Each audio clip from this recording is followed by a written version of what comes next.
그러면 파이어월드와 리치룰즈에 대해서 설명을 시작할게요. 파이어월드는 이제 얘도 리눅스에서 사용하는 방화벽 관리 서비스예요. 리눅스 커널에 이제 NF 필터를 설정하고 관리할 수 있게 해주는 프로그램이고, 얘는 이제 레드햇 계열에서 이제 많이 사용을 해요. 그래서 저희는 이제 로키에서 사용을 한다고 생각을 하면 되겠죠? 그리고 가장 큰 차이가 얘는 존이라는 걸 사용해서 존 기반으로 이제 관리를 할 수가 있습니다. 그리고 이제 리치룰즈 같은 경우에는 이 파이어월드의 확장 프로그램 혹은 뭐 DLC 이런 식으로 이제 생각을 해주시면 되는데, 파이어월드를 먼저 설명해드리고 난 다음에 리치룰즈를 이제 부가적으로 설명을 해드릴게요.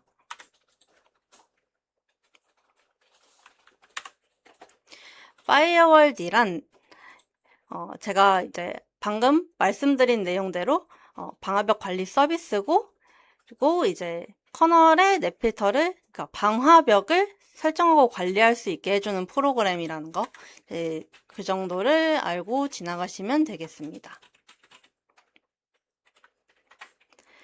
이 부분은 제가 여러 번 언급을 했기 때문에 더 자세하게 들어가지 않고 넘어가도록 하겠습니다. 파이어월드의 대표적인 특징은 이제 크게 4가지가 있는데, 존 기반 관리랑 서비스 단위 허용, 그리고 임시로 이제 할 건지 영구적으로 설정을 할 건지에 대해 구분을 할 수가 있고요. 그리고 무중단 규칙 변경, 재시작 없이 규칙을 반영할 수 있다는 특징이 있습니다. 먼저 그럼 존에 대해서 좀 설명을 드릴게요. 존은 네트워크의 신뢰 수준에 따라 서로 다른 방화벽 정책을 적용하는 논리적인 그룹이라고 제가 적어놨는데, 이러면 좀 사실 헷갈리잖아요. 그래서 패킷이 서버에 도착을 하면은 파이어월드는 먼저 그 패킷이 어느 NIC로 들어왔는지 확인을 해요. 그래서 대부분은 그 NIC를 이제 존에다가 연결해서 사용을 하지만 특정 IP 대역을 존에 연결하는 것도 가능합니다. 그래서 존은 좀 그 각각 독립적인 방화벽 규칙을 가지고 있어요. 그래서 좀 종류가 여러 가지가 있어서 이 부분은 조금 후반에 설명을 또 부가적으로 드릴게요. 그래서 독립적인 방화벽 규칙을 가지기 때문에 외부망이랑 내부망에 서로 다른 방화벽 정책을 쉽게 적용할 수 있다는 장점이 있습니다. 그래서 제가 방금 말씀드린 것처럼 인터페이스별로 이제 존이 할당이 되기 때문에 뭐 외부망은 퍼블릭 존, 내부망은 트러스티드 존, 이런 식으로 이렇게 방화벽 정책을 쉽게 분리를 할 수가 있어요. 그리고 대표적인 특징 2번째로는 서비스 단위로 이제 허용을 할 수가 있어요. 물론 이렇게 포트를 직접 입력할 수도 있지만, 예를 들어 add 서비스 80 이런 식으로 입력을 할 수도 있지만, 서비스 이름으로도 이제 열 수가 있는데요. 서비스 이름 같은 경우에는 이제 기본 제공 서비스가 있어요. 파이어월드에서 기본적으로 제공하는 서비스들은 유저, 라이브러리, 파이어월드 서비스라는 이 위치에 기본적으로 이제 기본 디렉토리로 여기 안에 서비스가 정의되고 있거든요. 그래서 사용자가 만약에 직접 만든 서비스의 경우에는 기본 이 디렉터리 안에 XML 파일로 저장이 됩니다. 그래서 XML 파일에 이제 예시를 하나 좀 보여드리면은 이런 식으로 생겼거든요.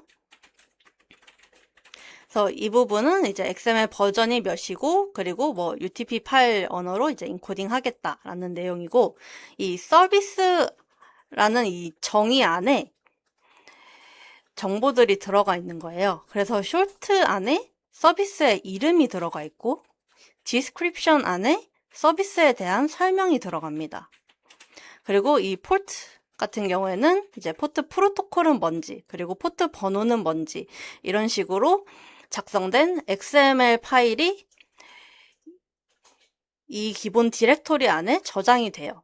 그래서 기본적으로 이렇게 서비스를 제공을 하기도 하지만 이제 사용자가 직접 지정해서 이렇게 그 서비스 이름을 여기다가 입력을 하면은 이제 직접 그 파이어월에다가 바로 그 서비스를 등록할 수가 있어요.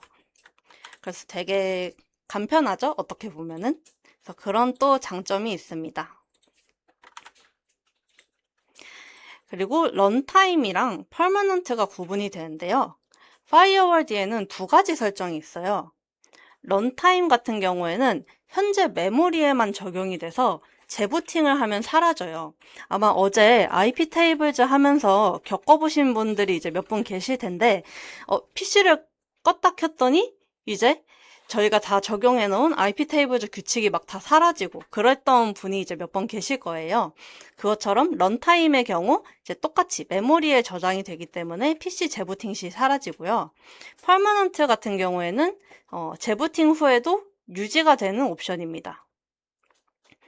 퍼머넌트는 이제 설정 파일을 저장을 해서 리로드 하면은 이제 런타임에 반영이 되는 거예요. 그리고 이제 런타임 같은 경우에는 기본적으로 이제 적용이 되는 옵션이기 때문에 이렇게 생략해서 사용이 되고 있습니다. 퍼머넌트라고 따로 이제 명시해주지 않으면 기본적으로 런타임으로 이제 적용이 된다. 그렇게 알고 계시면 될 것 같아요. 그리고 서비스 재시작 없이 규칙을 변경할 수 있다는 장점이 또 있는데요. IP 테이블즈 같은 경우에는 규칙을 수정할 때 저장을 하거나 재적용하는 게 좀 번거로웠어요. 그런데 이제 파이어월드 같은 경우에는 새로운 규칙을 적용이 편리하고 그냥 리로드 하면은 이제 규칙이 바로 반영이 되거든요. 근데 기존 연결을 유지하며 동적으로 규칙을 반영한다라고 이제 제가 적어놨는데 그게 이제 기존에 그 established 상태 있잖아요. 이미 이제 서로 3 쉐이크로 이제 서로 연결이 된 상태. 그런 상태인 연결은 유지를 하고 새로운 연결부터 변경된 정책을 적용을 하기 때문에 그래서 기존 연결을 유지하며 동적으로 규칙을 반영한다라고 이제 제가 작성을 해 놓은 거예요. 그래서 기본적으로 이제 에스타블리시된 규칙 연결은 유지를 하고 또 새로운 연결부터 변경된 정책을 적용한다. 이렇게 알고 계시면 되겠습니다. 아까 존에 대해서 조금 더 세부적으로 안내를 드리겠다고 말씀을 드렸었는데 일단 로키에서 기본적으로 제공하는 존은 이런 종류가 있어요. 그래서 뭐 드롭, 블락, 퍼블릭, 익스터널, DMG 뭐 어쩌고 저쩌고들이 많이 있는데 이제 이거는 그냥 한번 읽어보시고 대표적인 존 몇 가지만 이제 제가 좀 설명을 드릴게요. 가장 많이 사용하는 존은 퍼블릭 존인데요. 인터넷에 연결된 서버는 대부분 이제 이 퍼블릭 존을 연결을 해요. 그래서 다른 거는 다 닫아놓고 필요한 서비스만 열어놓는 방식이 퍼블릭 존입니다. 그래서 이렇게 존을 앞에 먼저 설정을 해주고 그다음에 인터넷에 이렇게 웹 서비스만 열어놨다. 이런 식으로 이제 가장 많이 사용하는 존이 퍼블릭 존이에요. 그리고 트러스트 존은 이제 가장 신뢰하는 네트워크.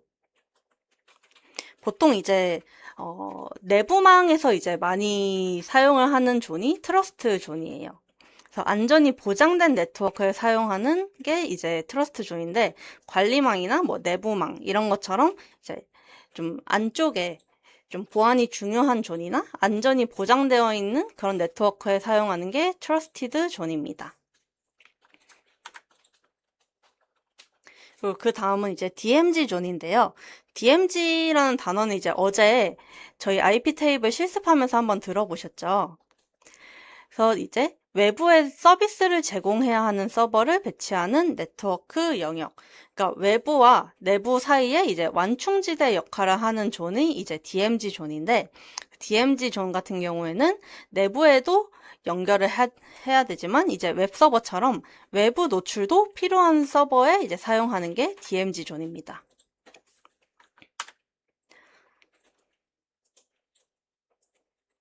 그리고 블록전은 이제 모든 연결을 거부하지만 이제 상대한테 리스폰스를 전송한다.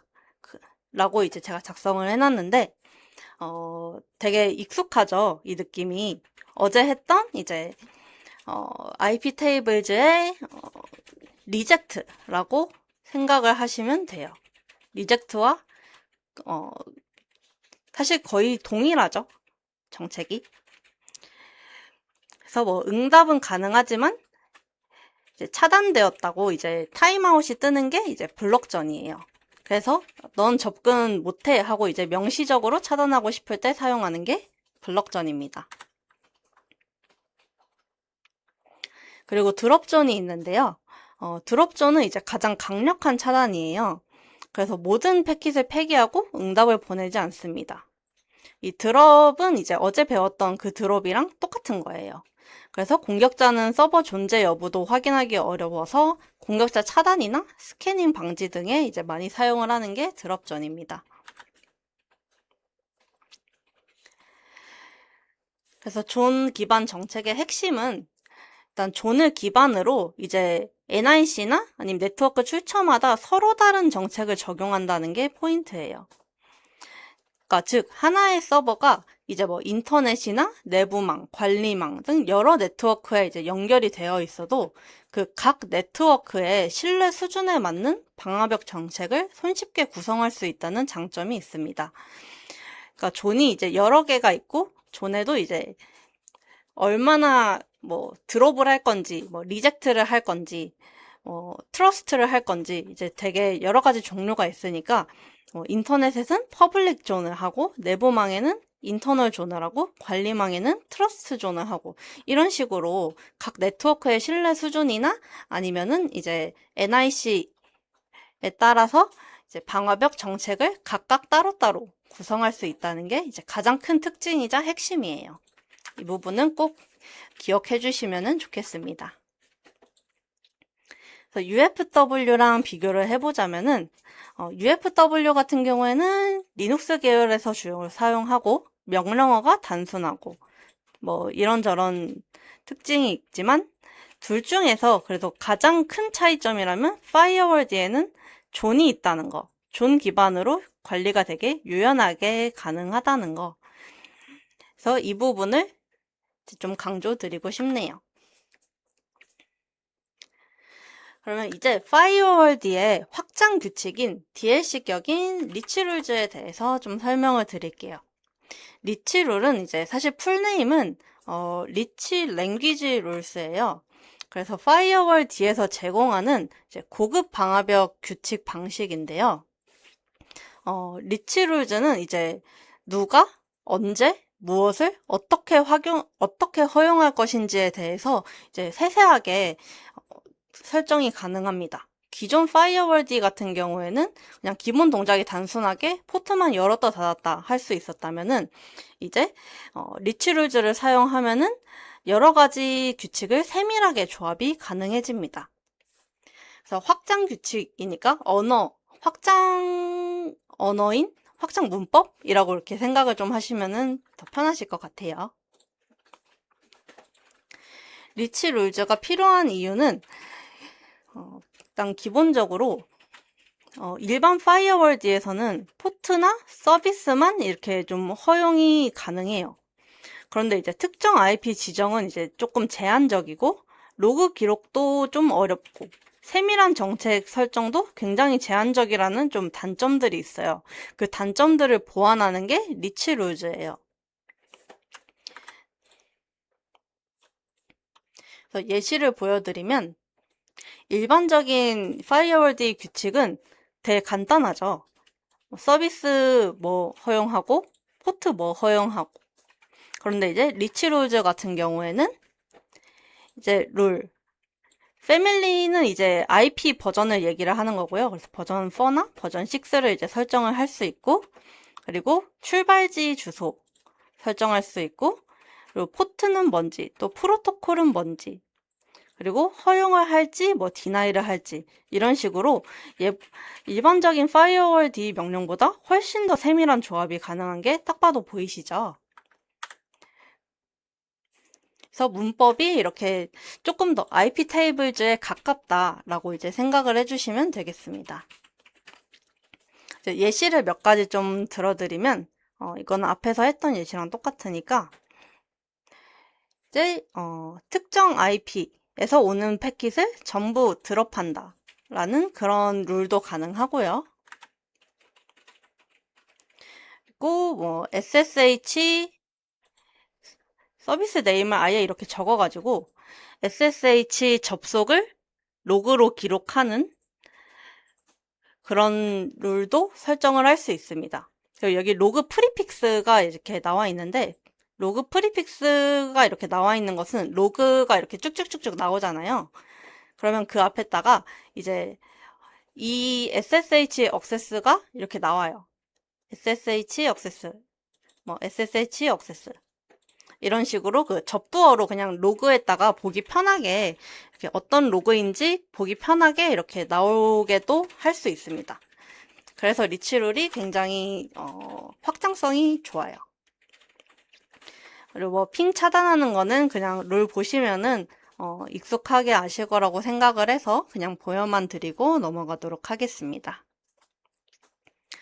그리고 구조는 존이 있으면은 리치룰즈가 그 존 안에 소속이 돼요. 리치룰즈는 반드시 이제 특정 존 안에 저장이 되기 때문에 파이어월드는 제가 이제 여러 가지 존이 이제 뭐 여러 NIC나 여러 이제 존에 따라서 이제 다르게 규칙이 적용된다고 했잖아요. 그래서 리치룰즈는 이제 특정 존 안에 저장이 되기 때문에 이 파이어월드 전체에 적용되는 규칙이 아니에요. 그래서 이 특정 존만 검사를 합니다. 그래서 먼저 패킷이 들어왔을 때 그 패킷이 어떤 존인지 먼저 확인을 한 다음에 그 존의 리치룰즈만 검사를 하는 방식으로 이루어져 있어요. 그래서 하나의 설정 항목이라고 볼 수 있어요. 왜 그렇게 되냐면은 이 말 자체가 패킷이 먼저 존이 결정된 후라는 말 자체가 파이어월드의 좀 핵심 개념이에요. 패킷이 먼저 어느 존에 속하는지 결정한 뒤에 그 존의 정책만 적용이 되거든요.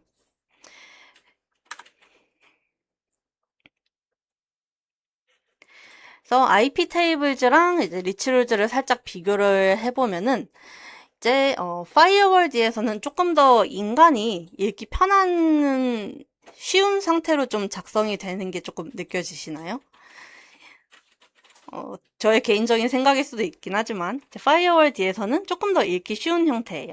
이게 IP 테이블즈고 이게 리치룰즈입니다. 그런데 이제 리치룰즈는 IP 테이블을 기반해서 이제 나오긴 했지만 IP 테이블즈에서 사용은 못해요. 이 문법은. 왜냐하면 파이어월드 전용 문법이기 때문에 리치룰즈는 오직 파이어월드에서만 사용이 가능합니다. 근데 리치룰즈가 하는 기능은 그냥 문법이 좀 다를 뿐이지 대부분은 IP 테이블즈에서도 구현할 수 있긴 해요. 리치룰즈가 만들어진 이유에 대해서 간단하게 좀 말씀을 드리면은 IP 테이블즈는 이제 강력하지만 문법이 복잡해서 처음 배우는 사람들은 뭐 S가 뭔지, 땡땡 뭐 디폴트가 뭔지, J는 뭔지 이거에 대해서 이제 좀 읽기가 쉽지 않아서 이제 리치룰즈는 이제 정책을 사람이 읽기 쉽게 표현하는데 초점을 맞춰가지고 그래서 문법과 관리 방식은 다르지만 이제 파이어월드 전용의 고급 규칙 언어를 따로 만든 게 리치룰즈입니다. 그래서 IP 테이블즈는 세밀하지만 문법이 복잡하고 파이어월드는 단순하지만 조합이 어렵기 때문에 이 리치룰즈를 추가를 해서 세밀함과 읽기 쉽다는 장점을 동시에 가져가는 거예요. 그래서 리치룰즈가 IP 테이블즈를 대체한 거는 또 아니에요. 대체한 거는 아니고 그냥 넷피터를 더 편하게 관리하기 위해서 좀 더 간단하게 만들어진 문법이라고 생각하시면 됩니다. 네, 이론은 여기까지고요. 혹시 이해가 안 되신 부분이나 조금 궁금하신 부분 있으신가요? 없으시죠? 그러면 마침 2시 40분이니까 일단 이론은 여기까지 하도록 하겠습니다.